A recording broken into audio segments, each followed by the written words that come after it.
YouTube 95.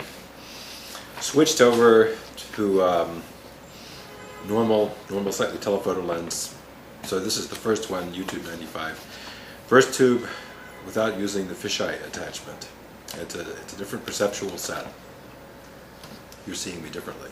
I'm seeing myself differently. I'm seeing myself at all in the viewfinder there. A vested interest in the ongoing game. That's what Richard Alpert called a certain frame of mind. I guess you would say a certain investment, a certain critical stance was, or a non-critical stance. Critical, non-critical. A vested interest in the ongoing game.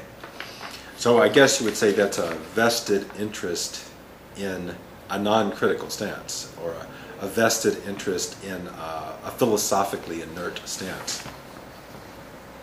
I think that in the process of making these tubes, there's been an intellectual journey. For me, there has been a genuine intellectual journey toward a certain kind of discovery and toward a certain understanding.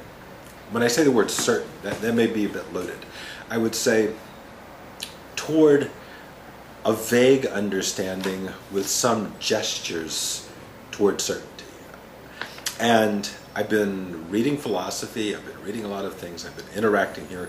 So there has been a multiple leveled structure of my personal engagement with my study, my intramental activity, the stuff that's going on inside my mind, the stuff I'm extramentally projecting out into the world and getting feedback from, all have become and are, an ongoing project of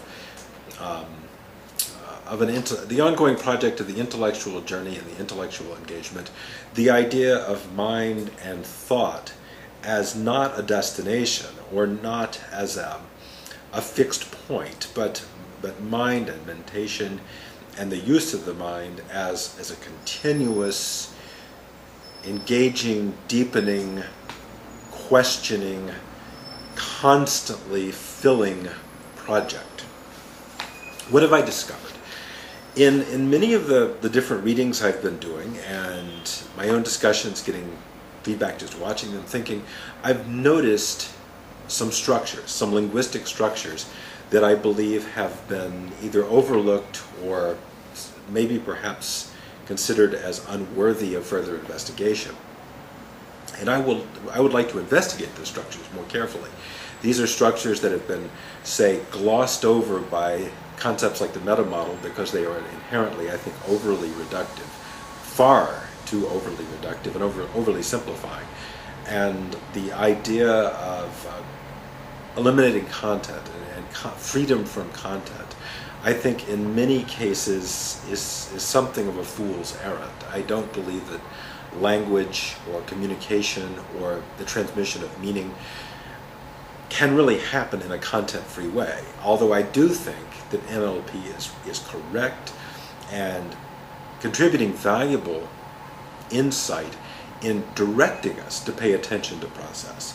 And when it directs us to pay attention to process, as it shows us and unfolds how process works, I believe it is serving at its maximal value. It is giving us the maximal payoff for our investment, is discovering and coming to appreciate and taking delight in the way that process functions. But there's a lot more to communication than simply doing arabesques of process. So I will, in the next one, immediately following this, begin to take up this idea that's becoming solidified in my mind, for a new plane or a new level that falls between content and process. And I think that it is also an error, perhaps a substantial error of thought, to assume that the world simply divides into process or content, and there is a content zone and a process zone, and there shall be nothing in between.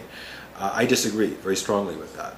I believe that there is something which we may call the meso region between process and content, where a great deal of powerful philosophical leverage exists. And of course, leverage is a very significant concept within NLP. How do you gain leverage? People talk about that all the time. You know, it's sort of an organizing principle.